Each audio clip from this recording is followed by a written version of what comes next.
ইয়াল্লাহু ইয়া রহমানু ইয়া রহিম। আসসালামু আলাইকুম রহমতুল্লাহি ওয়া বারাকাতুহু। আশিক ও জাকির ভাইগণ এবং ধর্মপ্রাণ মুসলমান ভাই বোনগণ, আজকে একটি গুরুত্বপূর্ণ আমল সম্পর্কে আপনাদের কাছে আলোচনা করব। আমলটি হচ্ছে, হাদিসে কুদসিতে আল্লাহ পাক বলেছেন 1400 বছর আগে দয়াল নবীজির কাছে, দয়াল নবীর জবানিতে আল্লাহ পাক যে ঘোষণা দেন যে কিয়ামতের আগে সকালে 10 বার লা হাওলা ওয়ালা কুওয়াতা ইল্লা বিল্লাহ,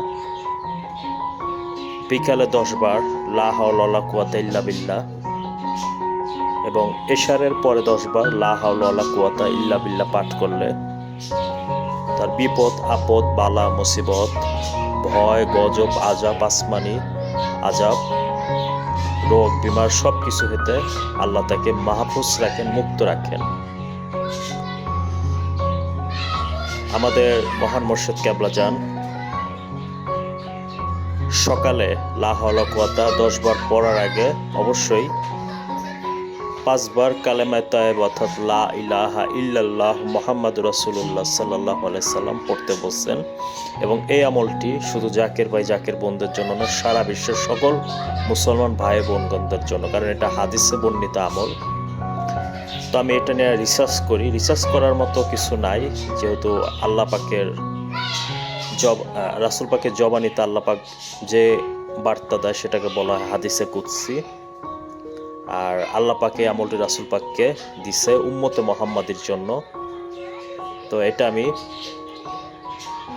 জিন জাতির ইতিহাস নামক যে একটি বই আছে, যে বইটির লেখক আল্লামা জালালউদ্দিন সিউতি, সেটাতে হাদিসের রেফারেন্সে আমি পেয়েছি যে ওই যে সকালে বিকালে এবং রাতে যে আমলটা করার কথা। তো বিভিন্ন হাদিসে আছে। তো অবশ্যই ঘুম থেকে উঠে কালেমায়ে তাইয়্যিবা 5 বার পড়বেন, তারপর 10 বার লা হাওলা ওয়ালা কুওয়াতা ইল্লা বিল্লাহ পড়বেন, বিকেলবেলা আসরের নামাজের পর 10 বার লা হাওলা ওয়ালা কুওয়াতা ইল্লা বিল্লাহ পড়বেন, এশারের পরে 10 বার লা হাওলা ওয়ালা কুওয়াতা ইল্লা বিল্লাহ পড়বেন। অবশ্যই আল্লাহ পাক আপনাকে এই আখিরি জামানার ফিতনা ফাসাদ আসমানি গজব বিপদ আপদ বালা মুসিবত রোগ বিমার হতে রক্ষা করবেন।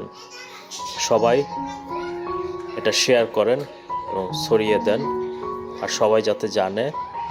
আর ফেসবুকে যে ছড়াতে হবে সেটা না, আমি ফেসবুকে ছড়ানোর কথা বলতেছি না। আপনারা মৌখিকভাবে একজন আরেকজনের উপকার করেন, ভালো আমলের উপকার করেন, ভালো আমল দিয়ে তাকে উপকার করেন।